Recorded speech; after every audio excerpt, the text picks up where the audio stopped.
जय हिंद। मेरा नाम प्रभात है। तो आज हम लोग एक्सचेंज रेट पढ़ेंगे। हम लोग ये समझेंगे कि एक्सचेंज रेट क्या होता है, क्योंकि अक्सर आप न्यूज़ में या नेताओं के द्वारा सुनते होंगे कि रुपये का मूल्य गिर रहा है और इस पे तरह तरह की आरोप लगाई जाती है सरकार पे। तो हम लोग ये समझेंगे कि अगर रुपया गिर रहा है तो ये भारत के लिए कैसे फ़ायदेमंद है और इसका नुकसान भी क्या हो सकता है। अगर वहीं रुपया अगर मूल्य वृद्धि हो रहा है, अगर रुपया मजबूत हो रहा है तो उसका क्या प्रभाव पड़ता है इंडियन इकोनॉमी पे, इसको हम लोग अच्छे से समझेंगे। तो पहले हम लोग एक्सचेंज रेट समझ आते हैं। जैसे इसके लिए अगर मैं आपको एक कहानी सुनाऊँ, मान लीजिए कि एक ये इंडिया है, हालांकि इंडिया गोल नहीं है, और ये यूएसए है, यानी संयुक्त राज्य अमेरिका। यहाँ से एक व्यक्ति मोहनलाल थे, मोहनलाल, अब वो 100 रुपया लेके अमेरिका गए यहाँ पे। लेकिन यहाँ पे 100 रुपये लेकर गए तो यहाँ पे कोई सामान खरीदना चाह रहे हैं वो, खाने के लिए, रहने के लिए, तो कोई रुपया ले ही नहीं रहा है, क्योंकि यहाँ जो करेंसी चलता है उसका नाम है डॉलर, जबकि ये जो यहाँ से ले गए थे ये तो ले गए थे रुपया। तो फिर यहाँ की गवर्नमेंट क्या की कि इनके से 100 रुपया थी ये ले ली इनसे, और कुछ करेंसी अपनी करेंसी दे दी जो डॉलर थी। तो ये जो दी करेंसी वहाँ की गवर्नमेंट, वो किस आधार पे दी, कितना दे सकती है? ऐसा तो नहीं है ना कि 100 रुपया ले गए वो 100 डॉलर ही दे दी है, या 1 डॉलर ही दी, 2 डॉलर दी, तो किस आधार पे तय होगा? तो जिस आधार पे तय होता है उसी को एक्सचेंज रेट बोला जाता है। एक्सचेंज रेट कहने का मतलब है कि कोई भी करेंसी, कोई भी फॉरेन करेंसी जिसको तुलना अपनी करेंसी से की जाती है और जिस रेट पे अदला बदली की जाती है उसी को एक्सचेंज रेट बोला जाता है। जैसे अगर हम वर्तमान में बात करें तो जो अमेरिकी डॉलर है, अमेरिकी डॉलर, उसका 1 रुपया में अभी फ़िलहाल लगभग 88 रुपीज़ एक्सचेंज रेट है। जबकि अगर हम वही पाउंड की बात करें तो अभी इसका एक्सचेंज रेट 118 रुपया है, 118 रुपीज़। वहीं एक युआन का कीमत अभी लगभग 12 रुपया है। तो ऐसा नहीं है कि सिर्फ डॉलर के मुकाबले ही एक्सचेंज रेट निर्धारित होता है। कोई भी फॉरेन करेंसी और इंडियन करेंसी के बीच अगर एक्सचेंज हो रहा है तो जिस रेट पे होता है उसी को एक्सचेंज रेट बोला जाता है, यानी विनिमय दर बोला जाता है। तो हमें डॉलर के मुकाबले ही क्यों ज़्यादातर फोकस किया जाता है कि डॉलर के मुकाबले रुपया गिर रहा है?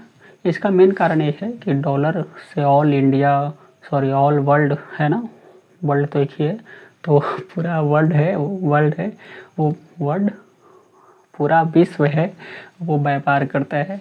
तो इस कारण से डॉलर को ज़्यादा मान्यता मिलता है।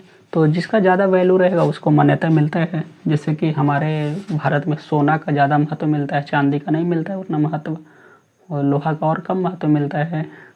तो वही बात है कि जो डॉलर है उसका महत्व ज़्यादा है, इसी वजह से डॉलर के लिए ज़्यादा देखा जाता है कि रुपया गिर रहा है या बढ़ रहा है। तो फिर देखते हैं कि अगर मूल्यह्रास होता है तो क्या उसका प्रभाव पड़ता है।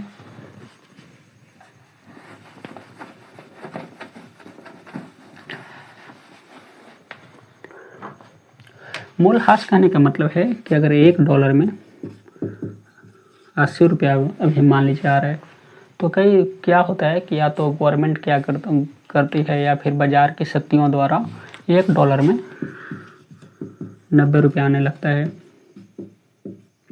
तो इसी को बोलते हैं कि मूल्यह्रास हो गया, रुपया कमज़ोर हो गया। क्योंकि जहाँ पहले रुपया का वैल्यू 80 रुपया था, अब रुपया का वैल्यू 90 रुपया हो गया, यानी ये ज़्यादा हो गया ना। तो ज़्यादा हो गया तो इसका यानी वैल्यू कम है तभी ज़्यादा है। इसी वजह से इसको बोला जाता है कि रुपया कमज़ोर हो गया या फिर रुपया गिर रहा है।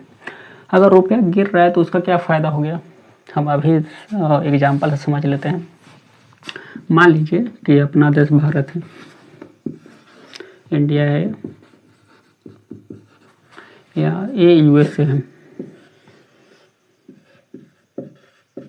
है, हम अभी देखें, अगर पहले की बात करें 1 डॉलर में 80 रुपया था। मान लीजिए कि कोई यहाँ पे एक बुक है, अच्छा यहाँ पे हम 1 डॉलर बराबर अभी समझने के लिए इजी समझना रहेगा, समझने 160 कर दे रहा है। सेम ही चीज़ है, यहाँ भी मूल्य हासिल हो रहा है क्योंकि $1 था, अब $1 160 हो गया। तो यहाँ भी मूल्य हासिल हुआ, ये ज़्यादा हो गया, पहले थोड़ा कम हुआ था मूल्यह्रास, अब की ज़्यादा हो गया मूल्यह्रास। समझने के लिए ताकि एग्जाम्पल को अच्छे से समझ में आ जाए, मान लीजिए कि अब $1 = 80 हो गया। सॉरी, एक बुक है, उसका कीमत है वो ₹80 है इंडिया में। हो सकता है ना, कोई किताब हम लेने जाते हैं तो उसका कीमत ₹80 है। अब इस किताब को यूएसए में एक्सपोर्ट कर दिया जाता है, तो यहाँ भी ₹80 में मिलेगा। यहाँ भी किताब ₹80 मिलेगा क्योंकि यहाँ भी किताब 80 मिलता है, यही किताब यहाँ गया, यहाँ भी ₹80 मिलेगा। लेकिन दिक्कत ये है कि यूएसए में रुपया तो चलता नहीं है, तो उसको क्या किया जाएगा, डॉलर में बदला जाएगा। तो यानी ₹80 में, यानी $1 इस बुक का इस किताब का दाम हो जाएगा कितना, $1, क्योंकि ₹80 वहाँ चलता नहीं था और ₹80 का एक्सचेंज रेट निकाला गया तो $1 था, तो $1 का देकर कोई व्यक्ति इस बुक को खरीद सकता है। अब क्या हुआ कि $1 में ₹160 आने लगा। किताब का दाम तो ज्यों का त्यों था ₹80, फिर एक किताब यहाँ गया, फिर यहाँ ₹80 में उपलब्ध हो गया, ठीक ना। अब क्या हुआ कि $1 में ₹160 था, तो जो व्यक्ति पहले $1 दे रहा था, अब वो $1 देगा, तो चूंकि $1 में ₹160 हो रहा था, इसलिए वो क्या करेगा कि ऐसा दो किताब खरीद सकता है, क्योंकि अब $1 में ₹160 हो गया। तो इससे निष्कर्ष क्या निकला, निष्कर्ष से निकला कि अगर अब मूल्यह्रास होता है, डिप्रेशिएशन होता है, तो उसका क्या मतलब होता है। अगर मूल्यह्रास होता है, मूल्यह्रास, तो जो निर्यात है, एक्सपोर्ट है, वो सस्ता हो जाता है। आपने देखा पहले $1 में एक बुक खरीद रहा था, अब $1 में 2 बुक खरीदने की शक्ति उसके पास आ गई है, यानी यहाँ क्या हो गया, यहाँ सामान सस्ता हो गया, ठीक ना। अगर सस्ता सामान होगा, अगर इसको सस्ता कुछ चीज़ मिलने लगेगा तो सोचेगा कि कुछ और आ जाए और हमको पास पैसा है, हम और खरीद लेंगे, तो निर्यात में क्या होगी, वृद्धि होगी। जबकि आयात क्या होगा, आयात महंगा होगा, और इसमें आयात में कमी होगी। ये कैसे हो रहा है, ये तो आप समझ गए होंगे कि निर्यात सस्ता है या वृद्धि कैसे होगी, मूल्यह्रास होने से। आयात महंगा कैसे हो गया, हम अभी समझाते हैं।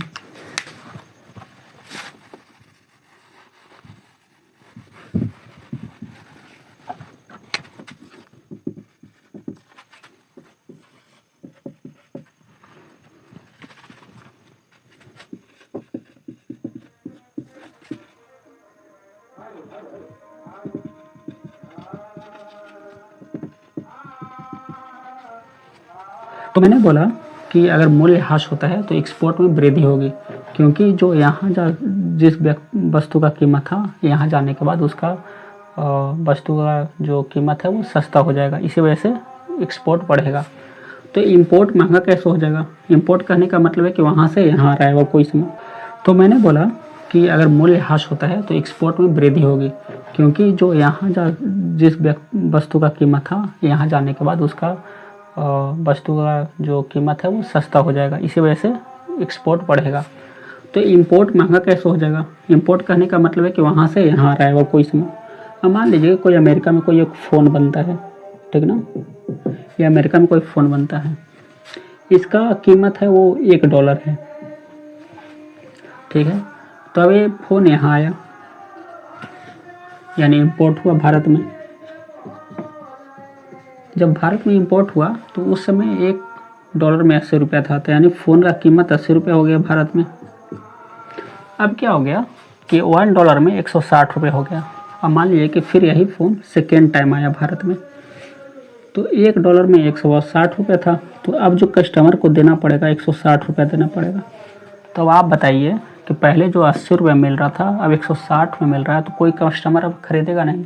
यानी यहाँ क्या हो गया, आयात यानी इम्पोर्ट महंगा हो गया। जब महंगा होगा तो आयात कम होगा, क्योंकि लोग अब कम खरीदेंगे, तो आयात कम हो जाएगा, इम्पोर्ट कम हो जाएगा। तो आप समझ चुके होंगे कि जब मूल्यह्रास होता है तो आयात या निर्यात में क्या अंतर होता है। तो अगर आयात महंगा हो रहा है तो इससे क्या फ़ायदा है और क्या नुकसान है, हम अभी देख लेते हैं।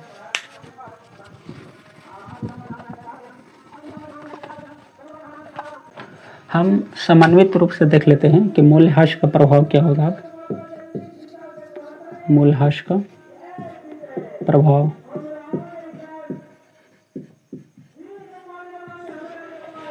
पहला तो हमने बताया कि एक्सपोर्ट है वो बढ़ जाएगा, भारत से ज़्यादा निर्यात होने लगेगा, इंपोर्ट कम जाएगा। अच्छा, अब ये बताइए कि अगर यहाँ से इंपोर्ट बढ़ रहा है तो यानी भारत की कंपनी का सामान बाहर ज़्यादा बिक रहा है, तो क्या होगी, कंपनी का जो वैल्यू है या मूल्य है या कहिए कि उत्पादन करने की क्षमता है वो प्रोत्साहित होगी और वो ज़्यादा करेगी कंपनी। अगर इंपोर्ट महंगा हो रहा है, अगर इंपोर्ट कोई सामान महंगा होता है तो यहाँ की जो कंपनी है वो भी प्रोत्साहित होगी। क्यों? क्योंकि हो सकता है कि कोई बाहर से जो फ़ोन आ रहा है वो महंगा मिल रहा है भारतीय लोगों को, तो जो इंडियन फ़ोन है वो लोग खरीदेंगे क्योंकि वो सस्ता मिलेगा, तो जिसके कारण कंपनी को फ़ायदा होगा। दूसरा चीज़ ये हो सकता है कि जो विदेशी कर्ज है, विदेशी कर्ज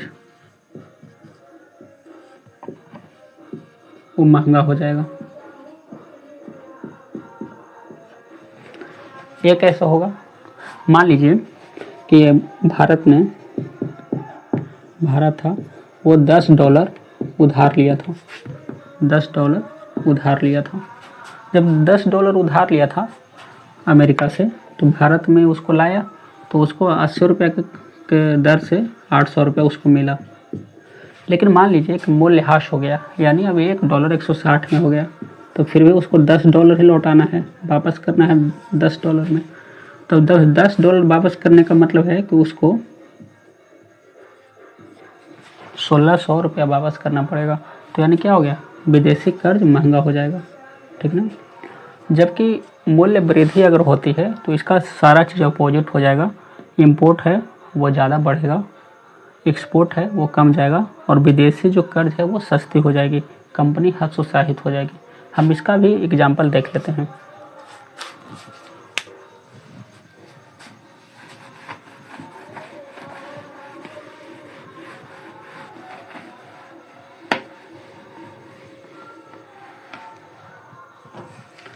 जैसे हम बोल रहे हैं कि पहले $1 160 रुपया का था, तो अब मूल्य वृद्धि हो गई, तो अब $1 80 रुपया में आने लगा। ये समझ गए? अब क्या प्रभाव पड़ेगा, वही चीज़ रिपीट कीजिए। इंडिया है, यूएसए है। अब क्या होता है कि कोई वस्तु है यहाँ का, ये बुक है, ये 80 रुपया इसका कीमत है, यूएसए एक्सपोर्ट हुआ, तो यहाँ भी 80 रुपया मिलना चाहिए। लेकिन यहाँ तो पहले क्या है, $1 में 160 रुपया, यानी $1 में 160 रुपया है। तो अगर 80 रुपया का बुक है उसको खरीदने के लिए क्या होगा, आधा $1 ही देना पड़ेगा, यानी $1/2 ही देना पड़ेगा, यानी $2 खर्च करेगा तो ऐसा 2 बुक खरीद सकता है, ठीक ना। लेकिन मान लीजिए कि अब क्या हुआ कि $1 में 80 रुपया ही आने लगा, तो अब क्या होगा, 80 रुपया का बुक फिर यहाँ गया, तो अब $1 में 80 रुपया आने लगा, तो अब ये बुक खरीदने के लिए $1 देना पड़ेगा। पहले कितना देना पड़ रहा था, आधा $1, हाफ $1, अब कितना देना पड़ रहा है, $1। तो इससे क्या मतलब हुआ कि जो निर्यात है वो महंगा हो गया। अब जो निर्यात महंगा हो गया, यहाँ जब पहले $0.5 में जो मिल रहा था वो अब $1 में मिलने लगेगा, तो लोग वहाँ खरीदेंगे नहीं, तो निर्यात में क्या हो जाएगा, कमी हो जाएगा। उसी तरह अगर हम यहाँ से यहाँ आप खुद करिएगा, अगर यहाँ से यहाँ आयात आता है तो क्या हो जाएगा, आयात सस्ता हो जाएगा। तो ये मूल्यह्रास और मूल्य वृद्धि का प्रभाव होता है। हम मूल्य वृद्धि का थोड़ा सा और सिस्टमेटिक ढंग से प्रभाव देख लेते हैं, जैसे हम लोगों ने मूल्यह्रास में देखा था।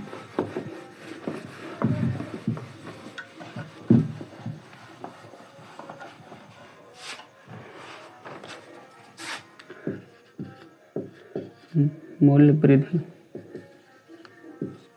पहला मैंने क्या बताया कि जो इंपोर्ट है वो सस्ता होगा,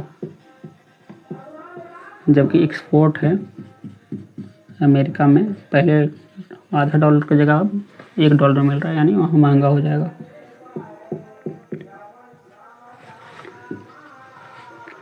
कर्ज है विदेशी कर्ज, वो क्या होगा, महंगा होगा। कैसे, $10 हमने उधार लिया, मुझे कितना लौटाना था, 1600 रुपये, लेकिन अब $1 में 80 रुपये होना गया, यानी अब $10 में मुझे कितना लौटाना पड़ेगा, 800 रुपये ही लौटाना पड़ेगा। तो हम तो खुश हो जाएंगे कि मुझे 800 ही लौटाना है, तो क्या हो जाएगा, कर्ज है कर्ज ये सस्ता हो जाएगा, ये सस्ता हो जाएगा।